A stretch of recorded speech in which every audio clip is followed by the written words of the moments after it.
দর্শক সকলকে নমস্কার জানিয়ে আজকে শুরু করছি একটি বিরাট তত্ত্বকথার আসর। আমার সঙ্গে আছেন শম্পা গোস্বামী, মৌসুমী ঘোষ। ভগবানকে কিভাবে পাওয়া যাবে, কে আসল ভগবান, সেটা নিয়ে আজকের বিরাট তত্ত্বকথা। আপনারা যদি শেষ পর্যন্ত শুনেন তাহলে ভগবান এবং ভগবান কেন আমাদেরকে তাড়াতাড়ি দেখা দেন না, আশীর্বাদ দেন না, এটা নিয়েও আপনারা জানতে পারবেন। আসল ভগবানকে সেটাও আজকে ব্যাখ্যা হবে। কৃষ্ণ কি আসল ভগবান? কৃষ্ণের পূজা করলে কি হয়? কৃষ্ণ কি সত্যিই পূজার যোগ্য নাকি একটা আজগুবি গল্প? যেমন আমাদের বাংলায় যে নিমাই নামে একজন ব্যক্তি ছিলেন, পরবর্তীতে তার নাম হয়েছিল শ্রী চৈতন্য মহাপ্রভু গৌরাঙ্গ। তিনি এই নামগুলি উপাধি পেয়েছিলেন, কিন্তু কি কারণে পেলেন এবং তার মৃত্যু কিভাবে হয়েছিল সেটার ব্যাখ্যা আজ এই ভিডিওতে বিশেষভাবে দেওয়া হবে। তো দর্শক, ভিডিওটি স্কিপ করে যাবেন না। যারা তত্ত্বকথাকে ভালোবাসেন তাদের প্রতি দৃষ্টি আকর্ষণ করে বলছি, আপনারা অবশ্যই শেষ পর্যন্ত শুনুন।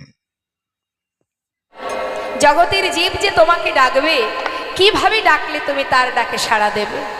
প্রভু বলেছিলেন, শোনো দেবর্ষি, কেউ যদি ভক্তি ভরে আমাকে একটা ফুল দিয়ে ডাকে, আমি তার ডাকে সাড়া দেব। দয়াময়, তার কাছে যদি ফুল না থাকে, ভগবান বললেন কোনো দুঃখ নেই, কেউ যদি একটা তুলসী পত্র দিয়েও আমাকে ডাকে, আমি তার ডাকে সাড়া দেব। আচ্ছা প্রভু, সেই ভক্তের কাছে যদি তুলসী পাতাও না থাকে, প্রভু বললেন তাতেও দুঃখ নেই, কেউ যদি আমাকে এক গণ্ডূষ গঙ্গা জল দিয়ে ডাকে, আমি তাতেই সাড়া দেব। হে প্রভু, যদি তার কাছে গঙ্গার জলও না থাকে, প্রভু বললেন তাতে আর দুঃখ কেন? এই জগতের কোনো কিছুই যদি না থাকে তাতে কোনো দুঃখ নেই। আমি তো আমার প্রত্যেকটি সন্তানকে দুটি করে নয়নে দিয়েছি। হরিবল হরিবল। একটাই দিয়েছি গঙ্গা, একটাই দিয়েছি যমুনা।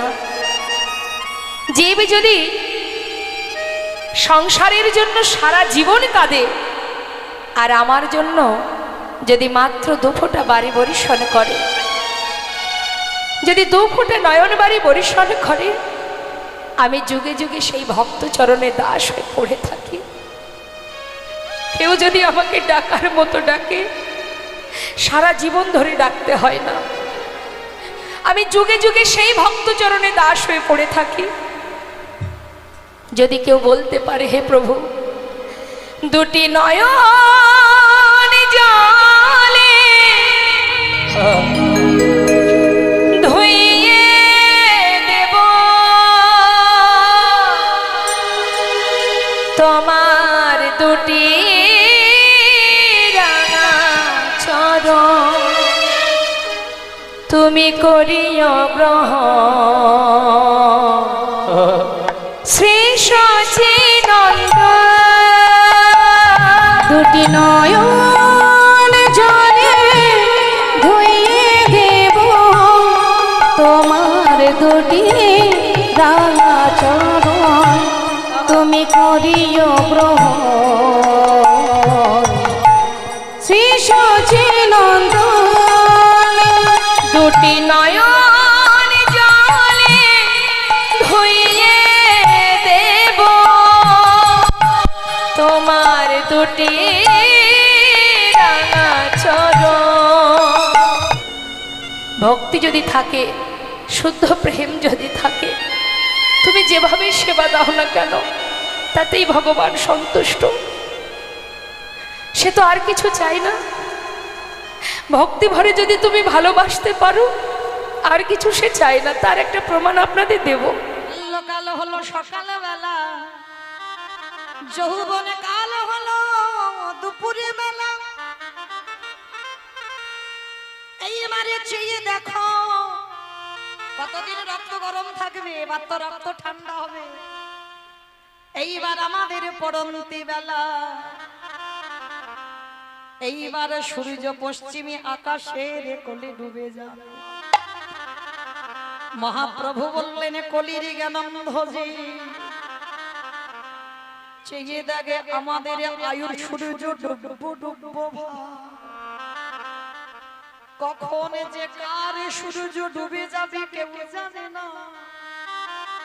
তাই তোদের হাতে ধরে বলি পায়ে পড়ে বলি সময় থাকিতে থাকিতে কৃষ্ণ ভজিবার তরে সংসারে আয়ন মিছে মায়ায় মত্ত হয়ে বিপিক সম হইল আমাদের ভজন সাধন কারণ আর সময় মতো হলো না শুধু এলাম খেলাম সংসারে জীবনে কাটিয়ে চলে গেলাম কৃষ্ণ ভজন হলো না ভাই মিছে মায়ায় পড়ে তাই বাবুরা হরিব মিছে মায়ায় পড়ে সব ভুলে গেলাম কৃষ্ণ ভজন কারণে হলো না রে।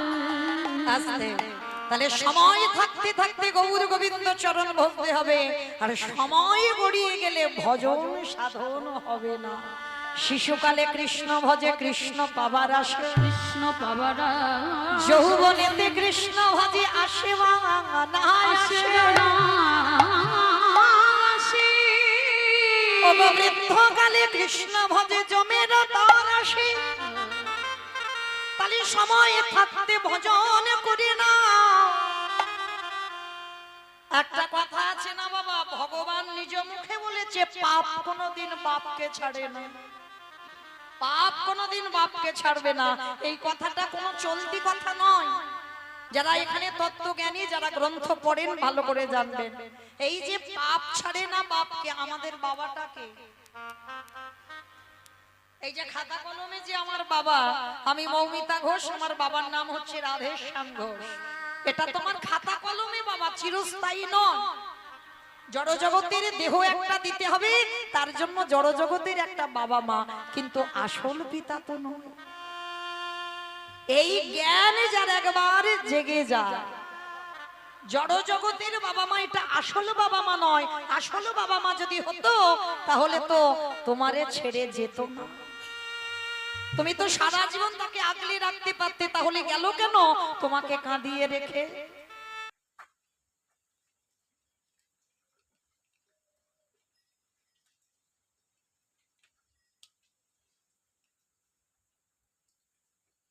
দর্শক আপনারা এতক্ষণ ধরে শুনলেন শম্পা গোস্বামী ও মমিতা ঘোষের কথা কীর্তন।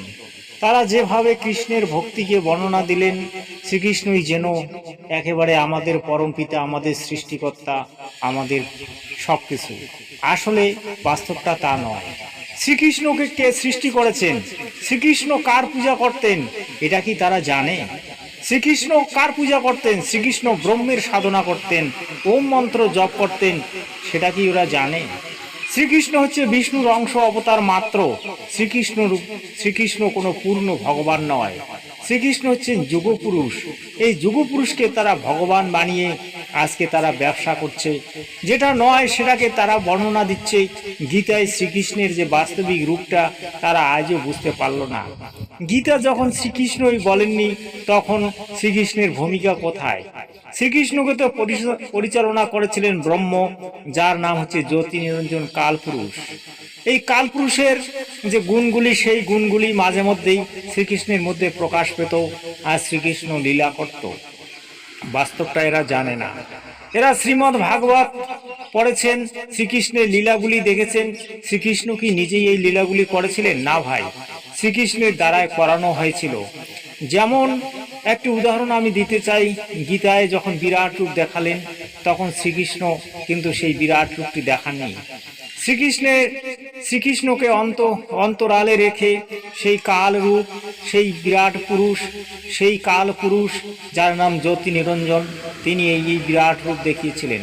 তিনি হচ্ছেন একুশ ব্রহ্মাণ্ডের মালিক। তিনি এখানকার একজন রাষ্ট্রপতি। তিনি যা করেন সেটাই সকল দেবতা সকল মনুষ্যকে এখানে মানতে হয়। তো প্রিয় দর্শক, আজকে আমরা ভক্তি করছি কিন্তু ভক্তির তাৎপর্যটা বুঝতে পারছি না। গীতায় যেভাবে বর্ণনা করা হয়েছে সেভাবে যদি ভক্তি করা হয় তাহলে আমরা আসল শাস্ত্র অনুকূল ভক্তি করব। অন্যথা এই শ্রীকৃষ্ণের ভক্তি বলো আর এই যাগযজ্ঞ অনুষ্ঠান বলো, এ সবই হচ্ছে কি বলে, এগুলি হচ্ছে নিষ্ফল, অর্থাৎ এগুলি করে আপনি কোনো লাভ পাবেন না। তো প্রিয় দর্শক, আপনারা কথাগুলি অবশ্যই বুঝতে পারলেন এবং আগামী দিনে আপনারা গীতা অনুসারে ভক্তি করার চেষ্টা করুন, সদ্গুরুর শরণ নিন, ওম মন্ত্রের জপ করুন, তাহলে হয়তো আপনারা কিছুটা লাভ পেতে পারেন। তারও ঊর্ধ্বে আছে ওম তৎসৎ, এই 3 মন্ত্রকে জানুন, এই 3 মন্ত্রের সাধনা ভজনা করুন। কোনো যাগযজ্ঞ অনুষ্ঠান এই কলিতে নেই, কলিতে একমাত্র নামই কেবলম, এটাই জানুন। 1 কোটি 10 কোটি 50 লাখ 1 লাখ টাকা খরচা করেও আপনি কোনো লাভ পাবেন না, কারণ কলিতে যে নিয়ম দেওয়া হয়েছে সেই নিয়মে আপনাকে শাস্ত্র অনুকূল সাধনা করে ভজন সাধন ভক্তি করতে হবে, তবে আপনি লাভ পেতে পারেন। বাকি সব এগুলো হচ্ছে কি বলে, এগুলো শাস্ত্র বিরুদ্ধ, অর্থাৎ এগুলো হচ্ছে কোনো কাজের নয়। তাই অনেক সময় আমি জগৎগুরু তত্ত্বদর্শী সন্ত রামপাল মহারাজের কথা বলি, তিনি যে বর্তমানে ভক্তি বিধান দেন সেটা অবশ্যই শাস্ত্র অনুকূল, কিন্তু তার ভক্তি করতে গেলে যতগুলি নিয়ম, এই নিয়মগুলি পালন করা ভক্তের পক্ষে অনেক কষ্টকর হয়ে দাঁড়ায়, তাই অনেকে এই পথে আসতে চায় না। তো দর্শক, কি বলবো, আপনারা অবশ্যই বুঝে গেছেন যে কোন পথে আপনাদেরকে পরিচালনা করছেন এবং আপনাদেরকে কোন পথে যেতে হবে।